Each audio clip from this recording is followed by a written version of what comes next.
सो hey everyone, स्वागत है आप सभी का। मेरा नाम है दीपक विश्वकर्मा और आज आप सभी मुझे सुन रहे हैं मेरे इस यूट्यूब चैनल पर, यानी कि डार्क लेजेंड हॉरर स्टोरीज पर। और मुझे पूरी उम्मीद है आप सभी बहुत अच्छे होंगे। तो दोस्तों, जैसा कि आप सभी को पता ही है, यक्षिणी की सीरीज अभी कुछ ही दिनों पहले एंड हुई थी और उसके सारे पार्ट मैंने अपने इस चैनल पर अपलोड कर दिए थे।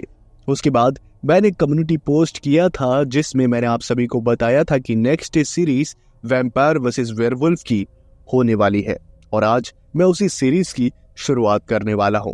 और मुझे पूरी उम्मीद है आप सभी को ये सीरीज भी बहुत ज्यादा पसंद आएगी। अगर आप सभी को ये सीरीज पसंद आए तो वीडियो को लाइक कर दे, चैनल को सब्सक्राइब कर दे और कमेंट करके जरूर बताएं कि आपको ये सीरीज कैसी लगी। तो चलिए शुरू करते हैं बिना किसी देरी के। अपने जो हेडफोन्स हैं उन्हें लगा लीजिए। शाम का समय था और अंधेरा लगभग हो ही गया था। उसी समय में एक बहुत घने जंगल में दो छोटे बच्चे चलते हुए जा रहे थे और उनकी उम्र लगभग 5 से 6 साल होगी, लेकिन उनका जो दिमाग था वो किसी 10 से 12 साल के बच्चे जितना तेज था। वो चलते हुए अपने घर की ओर जा रहे थे क्योंकि उनका घर उसी घने जंगल में बसे एक छोटे से गांव में था जहां वो दोनों अपने माता पिता के साथ रहते थे। वो चलते चलते जब अपने गांव के नजदीक पहुंचे तो उन्होंने वहां पर चीख पुकार की आवाजें सुनी, जैसे उनके गांव में कुछ बहुत ही ज्यादा भयानक और डरावना हो रहा था। चीख पुकार की आवाज सुनकर वो दोनों बच्चे एक दूसरे की शक्ल देखने लगे कि आखिर उनके गांव में हो क्या रहा है।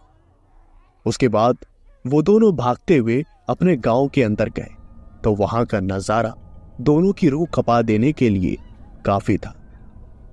उन्होंने देखा कि पूरे गांव में लाशें बिछी हुई हैं और सारी लाशें दबी कुचली हुई हैं। उनके गांव वाले मरे पड़े थे और हर जगह सिर्फ खून ही खून नजर आ रहा था।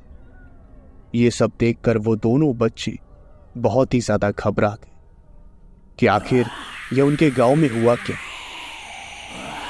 तभी उन्होंने वहां पर कुछ आवाजें सुनी और वो आवाजें थी वैम्पायर्स की, दुनिया के सबसे खतरनाक राक्षस। ऐसे राक्षस जो किसी को मारने की ठान ले तो मारकर ही दम लेते। वैम्पायर्स की फौज ने उनके पूरे गांव पर हमला कर दिया था और वो दोनों बच्चे अपने गांव वालों को मरते हुए देख रहे थे। वो दोनों छोटे छोटे बच्चे ये भयानक और डरावना नजारा वहीं पर बुत बने खड़े खड़े देख रहे थे क्योंकि दोनों का दिमाग फ्रीज हो चुका था। दोनों को कुछ समझ नहीं आ रहा था कि आखिर उन्हें क्या करना चाहिए। तभी उन्होंने सामने की ओर देखा तो दो बड़े बड़े वैम्पायर्स उड़ते हुए उन्हीं की तरफ आ रहे थे और उनमें से एक वैम्पायर ने दोनों बच्चों पर हमला करना शुरू कर दिया। वो दोनों बच्चे जमीन पर गिर गए और वो बड़ा सा वैम्पायर उन दोनों बच्चों को जान से मारने ही वाला था। तभी वहां पर एक खूंखार भेड़िया मानव आया और उसने उस वैम्पायर को अपने जबड़ों में दबाकर वहीं मार दिया। वो दोनों बच्चे उठकर खड़े हुए और उनको थोड़ी बहुत तो चोट आ ही गई थी और उसके बाद उनमें से एक लड़के ने कहा, ओए, ये तो तेरे पापा है ना, जरा देख ध्यान से। और उसके बाद उस लड़के ने उस भेड़िया मानव की तरफ देखा तो उस भेड़िया मानव की एक आंख काफी बुरी तरीके से घायल थी और उसमें से खून बह रहा था और उस भेड़िया मानव के पूरे शरीर पर बहुत गहरे गहरे जख्म लगे हुए थे और वो भेड़िया मानव काफी तेजी से हाँफ रहा था। उसके बाद उस छोटे से लड़के ने कहा, पापा, पापा, ये आपको क्या हुआ और ये हमारे गांव को क्या हुआ? जिसके जवाब में उस बड़े से भेड़िया मानव ने उन दोनों बच्चों की आंखों में देखते हुए कहा, भागो यहां से, जितना जल्दी हो सके यहां से कहीं दूर चले जाओ। हमारे गांव पे वैम्पायर्स का हमला हो गया है और उन्होंने हमारे सभी लोगों को मार दिया और सिर्फ तुम ही बचे हो। और तुम दोनों मर गए तो हमारी नस्ल खत्म हो जाएगी। भागो बेटा यहाँ से, दोनों जितना जल्दी हो सके भागो यहाँ से। उस भेड़िया मानव के बेटे ने कहा। लेकिन लेकिन डैड, हम आपको ऐसे छोड़कर कैसे जा सकते हैं? और उसके बाद उस भेड़िया मानव ने कहा, मैंने जितना कहा उतना करो, तुम वैसे भी कुछ नहीं कर पाओगे अभी।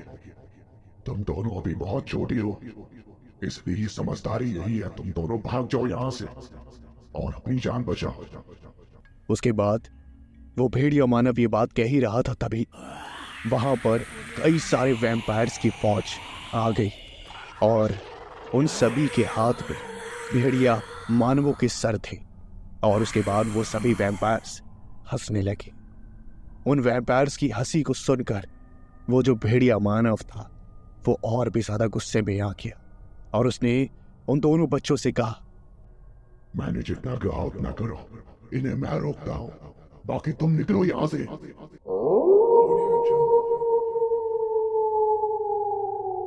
और ये कहकर उस भेड़िया मानव ने उन सभी वैम्पायर्स पर हमला कर दिया। वैसे तो वो भेड़िया मानव बहुत ही ज्यादा ताकतवर था, लेकिन वैम्पायर्स की तादाद बहुत बहुत ज्यादा थी, जिसकी वजह से वो भेड़िया मानव काफी देर तक उनसे लड़ता रहा। लेकिन वो सभी वैम्पायर्स उस भेड़िया मानव पर भारी पड़ने लगे। इन सभी के बीच वो दोनों छोटे बच्चे अपनी आंखों में आंसू लिए वहां से भाग निकले। और जब वैम्पायर्स ने देखा कि वो छोटे बच्चे भाग रहे हैं तो कुछ वैम्पायर्स उनके पीछे लग गए। वो दोनों बच्चे बहुत ही ज्यादा डरे हुए थे और सहमे हुए थे। उनकी आंखों से आंसू गिरना रुक ही नहीं रहे थे, लेकिन फिर भी वो बच्चे भागे जा रहे थे। तभी उन्होंने पीछे एक आवाज सुनी। तब उन्हें पता चला कि कुछ वैम्पायर्स भी उन दोनों का पीछा कर रहे हैं और ये देखकर वो और भी ज्यादा सहम गए। उनकी तेजी बढ़ गई और उन्हें पता था कि अगर वो दोनों मर गए तो उनकी प्रजाति का नामो निशान मिट जाएगा।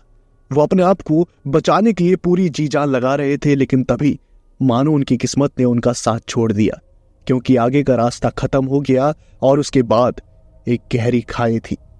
उस गहरी खाई के नीचे एक नदी उन दोनों को नजर आ रही थी, लेकिन उन्हें इतना पता था कि अगर वो नीचे कूदे तो बहुत कम चांसेस है कि वो नदी में गिरेंगे और बहुत ज्यादा चांसेस है कि वो जमीन पर जाकर गिरेंगे और सीधा उनकी मौत हो जाएगी। वो दोनों बच्चे वहीं पर खड़े खड़े सोचने लगे कि आखिर अब उन्हें क्या करना चाहिए। और उन्होंने पीछे उन वैम्पायर्स की आवाज भी सुनी। जब उन दोनों बच्चों को कोई रास्ता नजर नहीं आया तब उन्होंने आंखों में आंसू लिए एक दूसरे का हाथ पकड़ा और वो उस खाई के अंदर कूद गए। वो दोनों वैम्पायर्स किनारे पर पहुंचे और जब उन्होंने देखा कि वो दोनों बच्चे खाई में कूद गए हैं तब उनका हंस हंस के बुरा हाल हो गया। और एक वैम्पायर ने कहा, कितने ज्यादा बेवकूफ बच्चे थे, खाई में कूद गए, इनका मरना पक्का है, चलो बॉस को बता देंगे कि दोनों बच्चे मर गए। और उसके बाद वो दोनों वैम्पायर्स वहां से चले गए। तेज अलार्म की आवाज के साथ मैक्स के दिन की शुरुआत हुई और वो बहुत ही ज्यादा परेशान था। मैक्स ने कहा, अरे यार, एक तो ये भारी भारी सर, ऊपर से ये सुबह सुबह उठने का दर्द, बहुत ज्यादा भयानक है। खैर कितने बज गए? अरे यार, आज फिर कॉलेज के लिए लेट हो जाऊंगा, मुझे जल्दी तैयार होना पड़ेगा। तैयार होकर मैक्स नीचे उतरा और उसके बाद मैक्स ने नाश्ता करने के लिए अपनी मॉम से नाश्ता मंगवाया। और उसके बाद मैक्स की मॉम ने कहा, आज तुम फिर लेट उठे हो, कब तक ऐसा चलेगा, कब तुम जिम्मेदार बनोगी? जिसके जवाब में मैक्स ने कहा, अब मॉम क्या करूं, जब भी सोता हूं तो एक ही चीज नजर आती है और जब भी उठता हूं तो भारी भारी सर लगता है, मैं बहुत ज्यादा परेशान हो चुका हूं।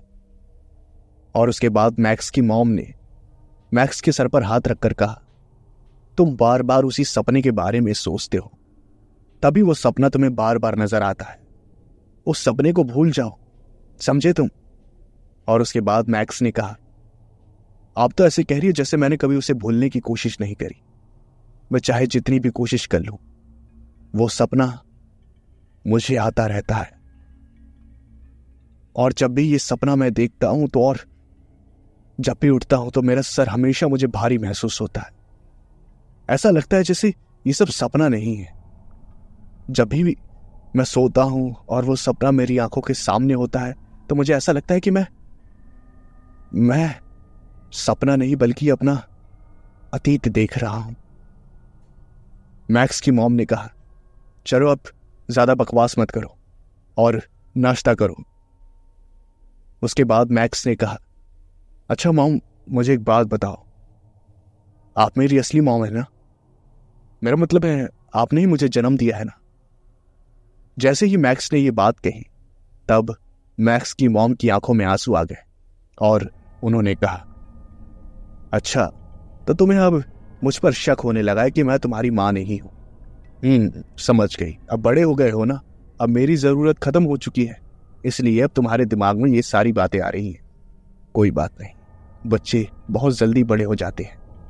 जब ये बात मैक्स ने सुनी तब मैक्स ने कहा, अरे मॉम, आप तो एकदम गलत समझ लेती हैं। मेरे कहने का वो मतलब नहीं था। मैं बस इतना जानना चाहता हूं कि ये सपना आखिर क्यों मुझे बार बार आता है। अब पता नहीं मुझे कब इस बात का जवाब मिलेगा। उसके बाद मैक्स की मॉम ने कहा, अभी तो फिलहाल तुम अपने कॉलेज पहुंचने की चिंता करो। जल्दबाजी में नाश्ता करके मैक्स अपने कॉलेज पहुंचा और उसने देखा कि उसकी क्लास स्टार्ट हो गई है। उसके बाद मैक्स अपनी क्लास के बाहर आकर रुक गया और मैक्स ने कहा, क्या सर मैं अंदर आ सकता हूं? और उसके बाद वो जो प्रोफेसर थे जो पढ़ा रहे थे उन्होंने कहा, हाँ हाँ क्यों नहीं, आओ। तुम्हारा तो डेली का नियम हो गया है ना लेट आने का, बहुत वीआईपी हो तुम। और उसके बाद मैक्स ने कहा, सॉरी सर, आज तबीयत थोड़ी खराब थी। और उसके बाद प्रोफेसर ने कहा, हाँ चलो ठीक है, बैठ जाओ अपनी जगह पर। मैक्स अपनी जगह पर आकर बैठ गया और उसके बगल में एक लड़की बैठी हुई थी जो दिखने में सुंदर थी।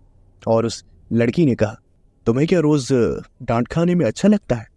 और उसके बाद मैक्स ने धीरे से कहा, नहीं, बस मेरी थोड़ी तबीयत ठीक नहीं है इसलिए लेट हो रहा हूं। और उसके बाद उस लड़की ने कहा, हाँ हाँ समझ सकती हूँ, वही सपना देखा होगा तुमने जिस सपने के बारे में तुमने मुझे कम से कम 1000 बार बता रखा है ना? जिसके जवाब में मैक्स ने कहा, क्या तुम्हें भी लगता है कि वो सिर्फ एक सपना है? मेरे कहने का मतलब है एक सपना इतनी बार कैसे आ सकता है? जिसके जवाब में उस लड़की ने कहा, क्यों नहीं, अगर तुम उसी सपने के बारे में सोचते रहोगे तो वो सपना बार बार क्यों नहीं आ सकता?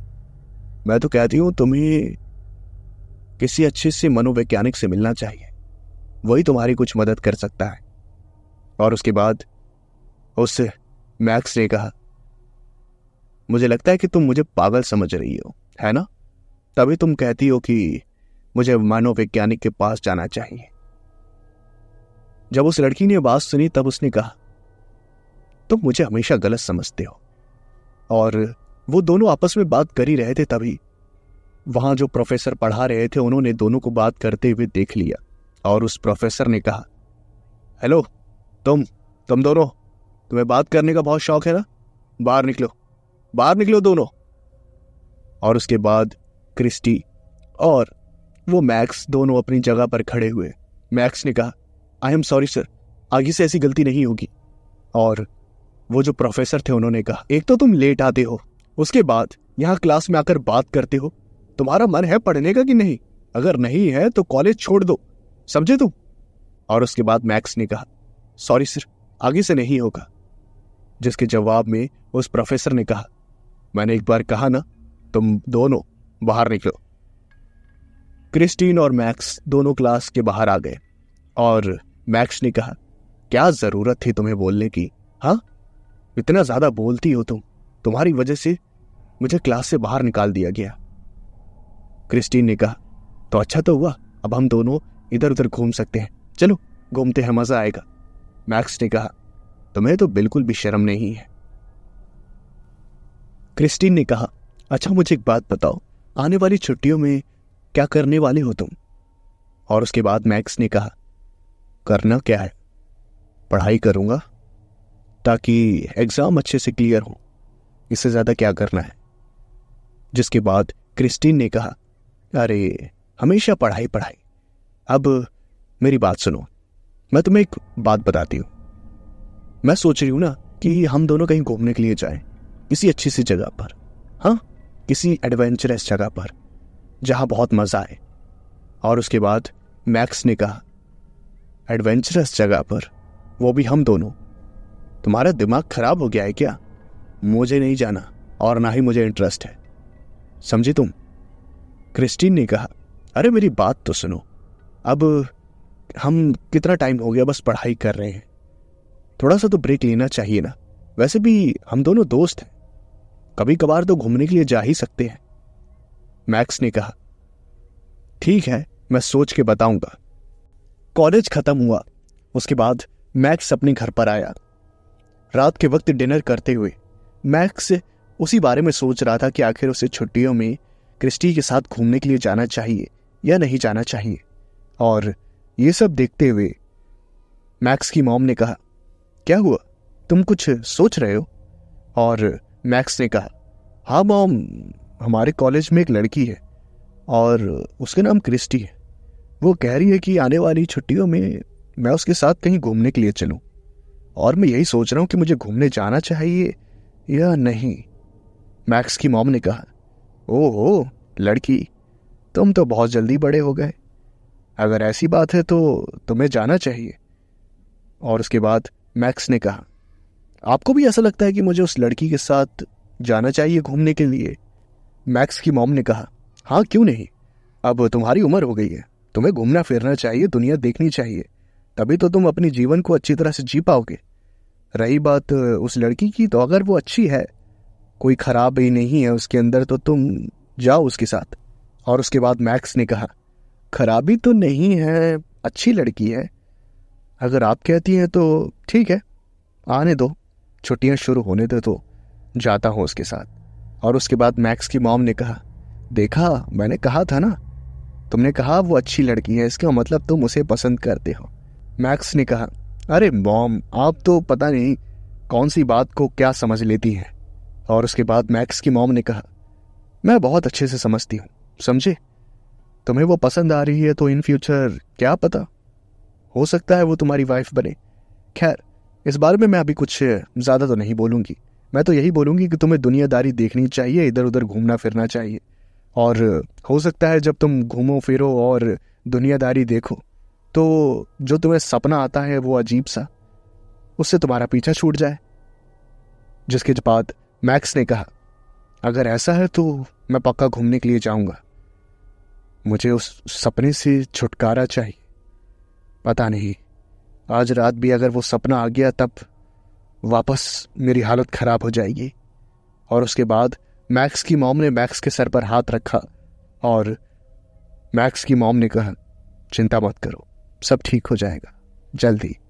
डिनर खत्म करने के बाद मैक्स अपने रूम में आया और बेड पर बैठकर उसने सबसे पहले हाथ जोड़े और ऊपर वाले से प्रे किया कि उसे वो डरावना सपना वापस ना आए, क्योंकि जब जब वो डरावना सपना मैक्स को नजर आता था तब तब सुबह उसकी तबीयत खराब हो जाती थी। और जब मैक्स ने प्रे कर ली तब उसके बाद वो बेड पर लेटकर सो गया, और जो वो नहीं चाहता था वही फिर से हुआ। पूरी रात वही भयानक सपना मैक्स देखता रहा और सुबह जाकर उसकी आंखें खुली। जब वो सुबह उठा तब उसका सर एक बार फिर से उसे भारी भारी महसूस हो रहा था, और उसने जब घड़ी की ओर नजर डाली तब वो ऑलरेडी कॉलेज के लिए लेट हो चुका था। फिर क्या था, उसने नॉर्मल डे की तरह तुरंत जल्दबाजी करते हुए ब्रेकफास्ट किया और वो कॉलेज के लिए निकल गया। ऐसे ही दिन बीतते रहे और वेकेशंस सामने आने लगी। डेली मैक्स को वही रात में सपने आते थे, जिसकी वजह से उसकी जो मेंटल हेल्थ थी वो बहुत ही ज़्यादा खराब हो रही थी। उसकी आंखों के नीचे डार्क सर्कल आ गए थे और मैक्स की मॉम ये सब बहुत अच्छे से समझ रही थी। इसलिए जब वेकेशन शुरू हो गए तब मैक्स की मॉम ने कहा, बेटा अब तो वेकेशन शुरू हो गए हैं और अब तुम्हें कुछ ज़्यादा काम भी नहीं है, इसलिए मैं चाहती हूँ कि तुम अपनी दोस्त के साथ घूमने के लिए जाओ। अगर तुम ऐसे ही घर पर बैठे रहोगे तो उन्हीं सब चीज़ों के बारे में सोचते रहोगे और रात में फिर परेशान होगे। इससे अच्छा बाहर निकलो और घूमने के लिए जाओ, नई चीजें देखो और एंजॉय करो। अगर तुम बिजी रहोगे एंजॉय करने में तो तुम्हें वो सपने नहीं आएंगे, समझे तुम? और फिर मैक्स ने कहा, मॉम वो सब तो ठीक है, लेकिन मैं उस लड़की के साथ जाऊं ठीक रहेगा कि नहीं, बहुत कंफ्यूजिंग है। और उसके बाद मैक्स की मॉम ने कहा, तुमने अभी तो कहा था ना कि वो अच्छी लड़की है, तो उसमें प्रॉब्लम क्या है जाने में? अगर तुम दोनों दोस्त हो तो कोई प्रॉब्लम नहीं है, जाओ घूमने के लिए।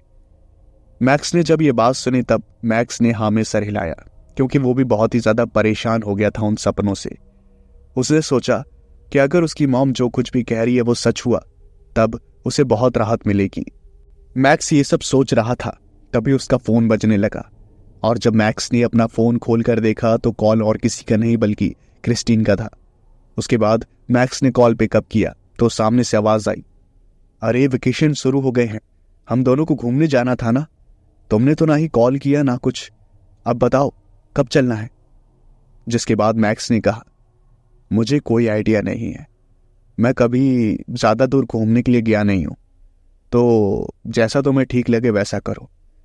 और उसके बाद क्रिस्टीन ने कहा, इसका मतलब तुम चल रहे हो ना, कोई प्रॉब्लम तो नहीं है ना?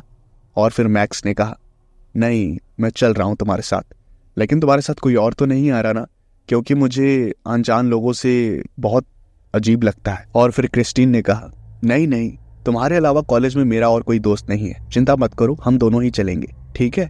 और फिर मैक्स ने हाँ में सर हिलाया। मैक्स ने फोन रखा और क्रिस्टीन ने रात को कॉल किया। क्रिस्टीन ने कॉल करके बताया, सुनो मैंने सारे अरेंजमेंट कर दिए हैं, तुम सुबह सुबह रेडी रखना, हम सुबह सुबह निकलेंगे, ठीक है? सुनो मैंने सारे अरेंजमेंट कर दिए हैं और तुम सुबह रेडी रहना, हम दोनों सुबह सुबह निकल जाएंगे। और फिर मैक्स ने कहा, सुबह सुबह निकल जाएंगे? अरे कम से कम ये तो बताओ कि कहाँ जा रहे हैं और कितने दिन के लिए जा रहे हैं। और उसके बाद क्रिस्टीन ने कहा, तुमने सब कुछ मुझ पर छोड़ा हुआ है ना, तो भरोसा रखो, हम अच्छी जगह ही जाएंगे, बहुत मजा आएगा एडवेंचर के लिए। और उसके बाद मैक्स ने कहा, देखो कम से कम पता तो होना चाहिए ना कि हम कहाँ जा रहे हैं, मैं अपनी मॉम को बता दूं। और उसके बाद क्रिस्टीन ने कहा, तुम चिंता मत करो यार, मैं तुम्हें जब वहां पर लेकर पहुंचूंगी तब तुम्हें पता चल ही जाएगा, तब तुम अपनी मॉम को कॉल करके बता देना, इसमें प्रॉब्लम वाली क्या बात है? और उसके बाद मैक्स ने कहा, चलो ठीक है, अगर तुम्हें ऐसा ही लगता है तो ऐसा ही करते हैं। मैक्स अपने घर से बाहर आया और मैक्स की मॉम भी साथ साथ बाहर आई। मैक्स ने कहा, ठीक है मॉम, मैं चलता हूं, आप अपना ख्याल रखिएगा, मैं आपको कॉल करता रहूंगा, ठीक है? और मैक्स की मॉम ने कहा, हाँ बेटा, तुम भी अपना ख्याल रखना और खूब मजे करना, ठीक है? उसके बाद क्या था, मैक्स कार में बैठ गया और मैक्स की मॉम ने क्रिस्टीन से कहा, अच्छा तो तुम हो वो लड़की, अब तुम दोनों दोस्त ही हो ना सिर्फ, या तुम्हारा कुछ और चल रहा है? जिसके जवाब में क्रिस्टीन ने कहा, अरे आंटी जी, आप क्यों गलतफहमी पाल रही हैं, हम दोनों सिर्फ दोस्त ही हैं। और उसके बाद मैक्स की मॉम ने कहा, हाँ हाँ, तुम दोनों को देख के लगता नहीं है, ऐसा लगता है तुम्हारे बीच जरूर कुछ है। और उसके बाद क्या था, क्रिस्टीन ने कार को स्टार्ट किया और वो ड्राइव करती हुई कार को वहां से ले गई। मैक्स ने रास्ते में ही पूछा, अच्छा मुझे अब बताओ कहाँ जा रही हैं आप, कौन सी एडवेंचरस जगह है? और उसके बाद उस लड़की ने कहा, यानी कि क्रिस्टीन ने, तुम्हें जल्दी बहुत है जानने की, तुम शांति से बैठे रहो, हम जल्दी वहां पहुंच जाएंगे, समझे तुम, बस थोड़ा टाइम लगेगा। मैक्स ने कहा, चलो ठीक है, इतना इंतजार कर लिया तो थोड़ा और सही। धीरे धीरे टाइम बीतता रहा और कार चलती रही। मैक्स को कुछ समझ नहीं आ रहा था कि आखिर क्रिस्टीन उसे लेकर कहां पर जा रही है। वो बस यही सोचे जा रहा था कि आखिर ये कार कहां जा रही है। और कई बार मैक्स ने पूछने की कोशिश भी करी, लेकिन क्रिस्टीन ने सिर्फ एक ही जवाब दिया कि तुम सिर्फ शांति से बैठे रहो, मैं तुम्हें वहां पहुंचकर सब बता दूंगी। उसके बाद क्या था, धीरे धीरे समय बीता और कार शहर से बाहर निकल गई। और मैक्स ने कहा, अरे हम तो शहर से बाहर आ गए, लेकिन अभी तक वो जगह नहीं आई, अरे हम कहाँ जा रहे हैं, कुछ तो बताओ। और उसके बाद क्रिस्टीन ने वही जवाब दिया कि तुम सिर्फ शांति से बैठे रहो, बाकी मुझ पर छोड़ दो, समझी। सुबह से दोपहर हो गई, लेकिन मैक्स पहुंचा नहीं। और उसके बाद मैक्स ने कहा, अरे यार तुम कहाँ लेकर जा रही हो, दूसरी दुनिया में लेकर जा रही हो क्या? इतना टाइम कहाँ लगता है यार पहुंचने में? हाँ, कहाँ जा रहे हैं हम? जिसके जवाब में क्रिस्टीन ने कहा, तुम सबसे पहले शांत हो जाओ, ये लो पहले कुछ खा लो, तुम्हें जरूरत है अभी खाने की, काफी देर हो गई है, हमने कुछ खाया नहीं है, मैं भी खा लेती हूं। उसके बाद मैक्स ने क्रिस्टीन का दिया हुआ खाना खाया और 10 मिनट बाद क्रिस्टीन ने कार को वापस ड्राइव करना शुरू किया। मैक्स ने पूछा, अरे क्रिस्टीन, आखिर तुम बता तो दो हम कहाँ जा रहे हैं? इतना दूर, मतलब शहर से बाहर आ गए हम, कई किलोमीटर आगे आ गए, यहां पर दूर दूर तक मुझे कुछ नजर भी नहीं आ रहा कि आखिर यहां पर इंसानी आबादी है या नहीं। लेकिन तुम सिर्फ कार को ड्राइव कर ही जा रही हो, कम से कम कुछ तो बताओ। और मैक्स ये सब पूछ ही रहा था, तभी उसका सर थोड़ा थोड़ा भारी होने लगा और वो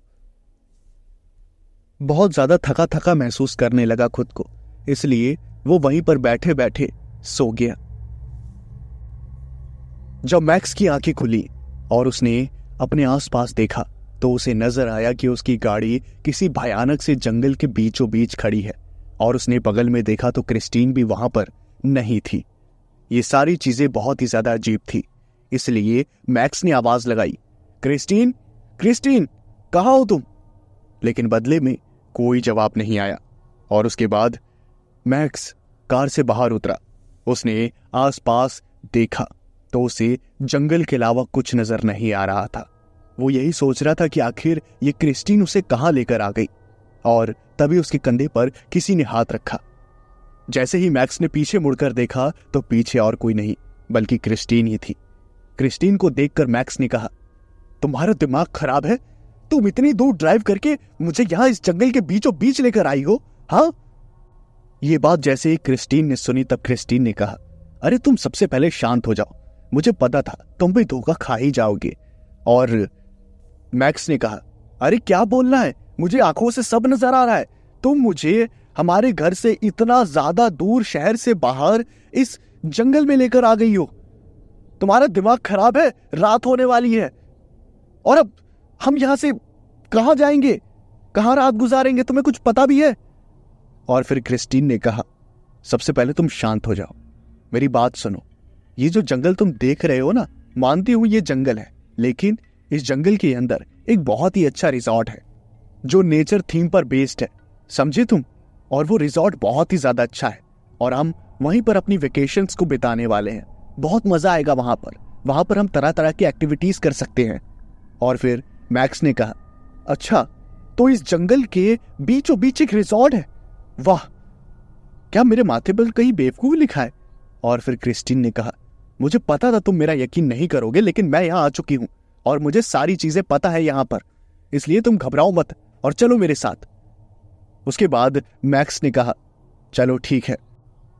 क्रिस्टीन मैक्स को उस जंगल के अंदर लेकर जाने लगी और मैक्स ने कहा, ये तुम मुझे कहां लेकर जा रही हो जंगल के बीचों बीच?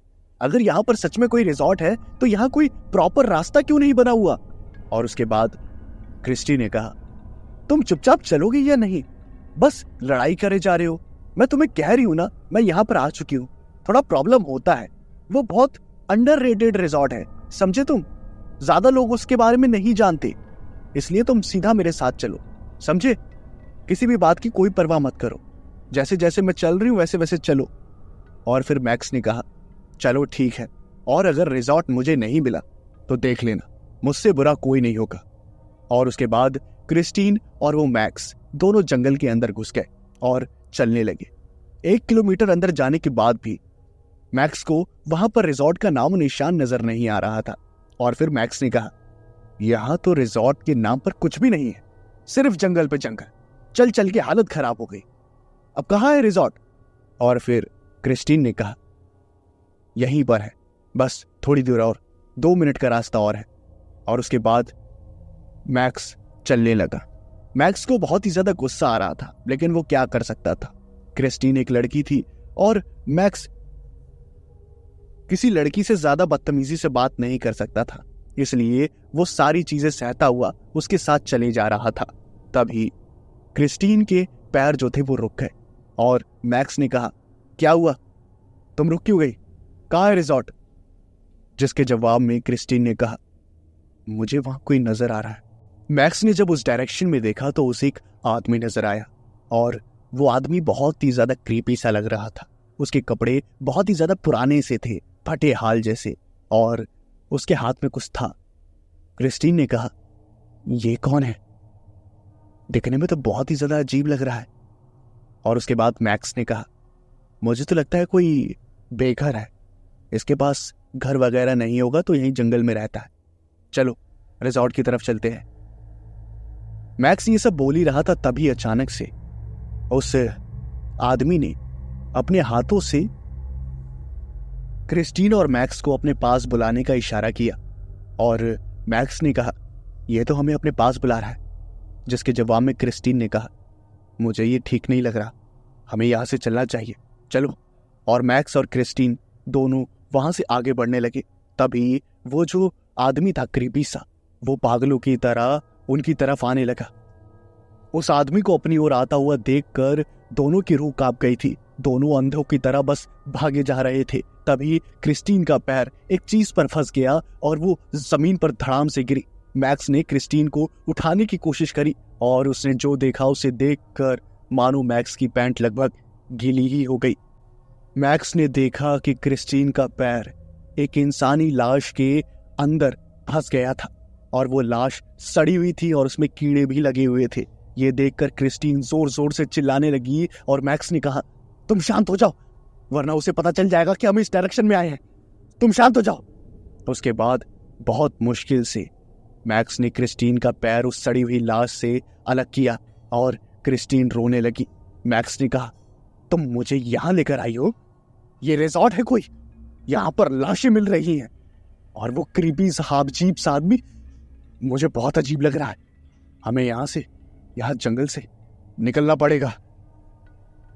क्रिस्टीन ने कहा, पता नहीं हम भागते भागते कहाँ गए, मुझे तो रास्ते का भी कुछ समझ नहीं आ रहा।